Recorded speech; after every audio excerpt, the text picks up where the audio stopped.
Last week's devotions focused on who Jesus is. Who is this man? And I argued he's the most influential person who ever lived. I noted that even though he lived in the flyover region of the Roman Empire, and he died when he was 34, he spent his entire life basically in relative obscurity.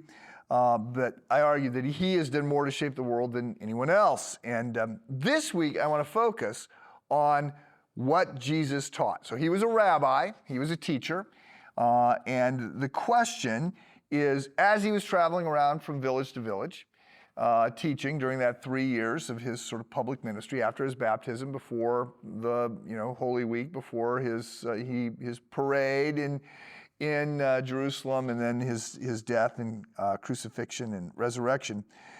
What was he teaching?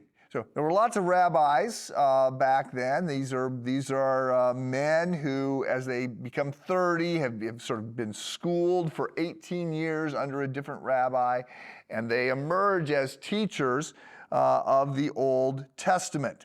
So Jesus was a teacher. Now, this is not all he did. He also obviously invested in his disciples, the 12 men, and there was a number of women also that were traveling in that group. He invested in them, and he did other things as well. But I want to focus this week on what he taught. So if you were to have heard Jesus, he comes into your village, and he goes into the synagogue and he teaches, what are the big themes? And not just what he's saying, but what are you learning from him? What is it that you're learning from Jesus about what matters? So I want to say there are 5 things. Number 1, that God comes first. So most of us, like we love ourselves first, our family second, God third, some order like that. Jesus reverses the order. He instructs us to love God with all our heart, soul, mind, and strength.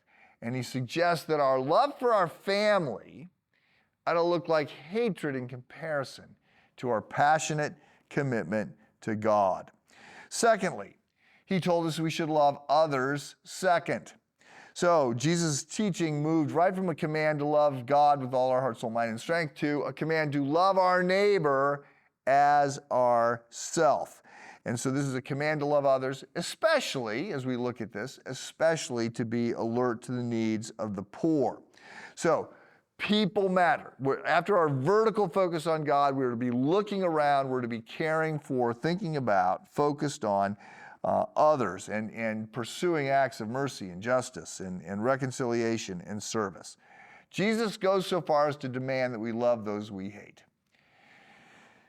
Number 3, he teaches that the way up is down, that the first will be last, and that the last will be first, and that if you want to do what's right, you will go to the end of the line. You will put the needs of other people ahead of yourself. So these were not commands to act against our own best interest, because, again, Jesus is teaching we're going to live forever, and that our reward is going to be based in large part on how we have lived, on what we have done with what has been entrusted to us, which leads right into the 4th point, and that is that we're going to live forever. So according to Jesus, we're either going to spend eternity with God in the presence of God in a world that works, or we are going to be eternally separated from him. And this truth affects everything. And then the last big theme that I would identify for Jesus is that we are stewards, that we are entrusted with certain things, ultimately God's things. About all we can claim as really being our own is our sin. But Christ grounded his teaching in this ethical system that said everything everywhere is temporarily entrusted to us from God. He maintains all rights. We are expected to invest his resources, which includes our life and everything that we have. We're expected to invest his resources in ways that reflect his values, and that we will be held accountable for what we do with what we have been given. All of those are shocking words. We're going to come back to them tomorrow. Have a good day.